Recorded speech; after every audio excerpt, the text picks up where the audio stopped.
സത്യത്തെക്കാൾ വിചിത്രമാണ് പലപ്പോഴും ജീവിതമെന്ന് പറയാറുണ്ട്.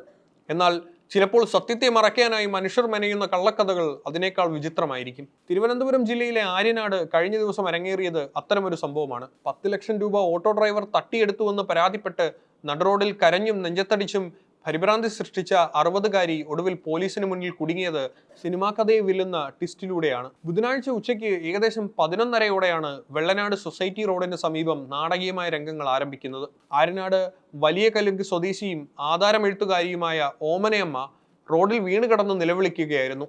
തന്നെ ആരോ ആക്രമിച്ച് പണം കവർന്നുവെന്നും താൻ തീർന്നുപോയെന്നും അവർ ഉറക്കെ പറഞ്ഞു. നാട്ടുകാർ ഓടിക്കൂടിയപ്പോൾ അവർ പറഞ്ഞ കഥ ഇതായിരുന്നു.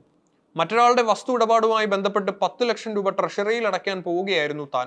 ആര്യനാട്ടിൽ നിന്ന് ഒരു ഓട്ടോയിലാണ് വന്നത്. വെള്ളനാട് ട്രഷറിയിൽ എത്തുന്നതിന് തൊട്ടു മുമ്പ് വിജനമായ സ്ഥലത്ത് വെച്ച് ഓട്ടോ ഡ്രൈവർ തന്നെ മർദ്ദിക്കുകയും ബലമായി പണം തട്ടിയെടുക്കുകയും ചെയ്തു.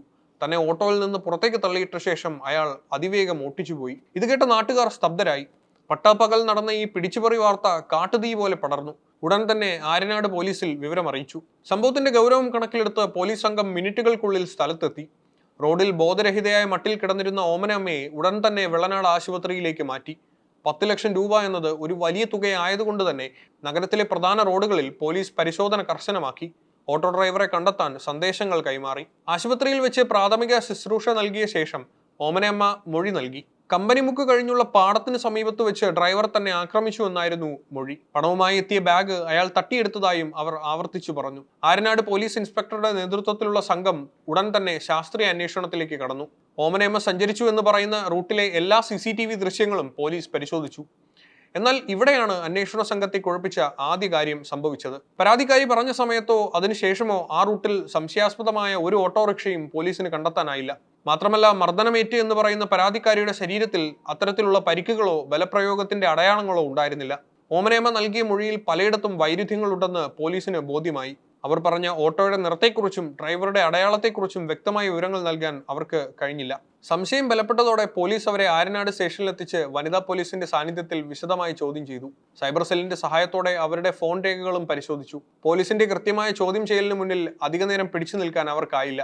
ഒടുവിൽ വിങ്ങിക്കരഞ്ഞുകൊണ്ട് ഓമനയമ്മ സത്യം വെളിപ്പെടുത്തി. താൻ കള്ളം പറയുകയായിരുന്നു. പണം ആരും തട്ടിയെടുത്തതല്ലെന്നും അത് താൻ തന്നെ സുരക്ഷിതമായി മാറ്റിവെച്ചതാണെന്നും അവർ സമ്മതിച്ചു. തുടർന്ന് പോലീസ് അവരെയും കൂട്ടി വീടിന്റെയും ഓഫീസിന്റെയും പരിശോധനയ്ക്ക് പോയി. സിനിമയിലെ ക്ലൈമാക്സ് രംഗങ്ങളെ ഓർമ്മിപ്പിക്കുന്നതായിരുന്നു പിന്നീടുള്ള കാഴ്ചകൾ. ഓമനയമ്മയുടെ വീട്ടിലെ അടുക്കളയിൽ നടത്തിയ പരിശോധനയിൽ 6 ലക്ഷം രൂപ പോലീസ് കണ്ടെടുത്തു. ബാക്കി 4 ലക്ഷം രൂപ എവിടെയെന്ന് ചോദിച്ചപ്പോൾ തന്റെ ആധാരമെഴുത്ത് ഓഫീസിലുണ്ടെന്നായിരുന്നു മറുപടി. അവിടെ നടത്തിയ പരിശോധനയിൽ ബാക്കി തുകയും കണ്ടെത്തി. 10 ലക്ഷം രൂപയും ഇത്തരത്തിൽ സുരക്ഷിതമായി ഒളിപ്പിച്ചു വെച്ച ശേഷമാണ് അവർ നടുറോട്ടിൽ വന്ന് ആ ആത്മഹത്യാ നാടകം കളിച്ചത്. പറണ്ടോട് സ്വദേശിയുടെ വസ്തു ഇടപാടുമായി ബന്ധപ്പെട്ട് വെള്ളനാട് ട്രഷറിയിൽ അടയ്ക്കാൻ അവർ കൈപ്പറ്റിയ തുകയായിരുന്നു ഇത്. ആധാരമെഴുത്തുകാരി എന്ന നിലയിലുള്ള വിശ്വാസ്യത മുതലെടുത്താണ് ഇത്രയും വലിയ തുക അവർ കൈവശം വെച്ചത്. ഈ പണം സ്വന്തമാക്കാനാണോ അതോ മറ്റേതെങ്കിലും സാമ്പത്തിക പ്രതിസന്ധിയിൽ നിന്ന് രക്ഷപ്പെടാനാണോ ഇത്തരമൊരു കള്ളക്കഥ മെനഞ്ഞെന്ന കാര്യം പോലീസ് ഗൗരവമായി അന്വേഷിക്കുന്നുണ്ട്. തുക അയക്കാൻ കഴിയില്ലെന്ന് ബോധ്യപ്പെടുത്താൻ പിടിച്ചുപറി എന്ന കാരണത്തെക്കാൾ മികച്ച മറ്റൊന്നുമില്ലെന്ന് അവർ കരുതിയിരിക്കാം. ഓട്ടോ ഡ്രൈവർക്കെതിരെ പിടിച്ചുപറി പരാതി നൽകിയ ഓമനയമ്മ ഇപ്പോൾ പോലീസിനെ തെറ്റിദ്ധരിപ്പിച്ചതിനും വ്യാജ പരാതി നൽകിയതിനും പ്രതിയായി മാറിയിരിക്കുകയാണ്. നിലവിൽ ഇവർക്കെതിരെ കേസെടുത്ത് അന്വേഷണം ആരംഭിച്ചതായി ആര്യനാട് പോലീസ് അറിയിച്ചു.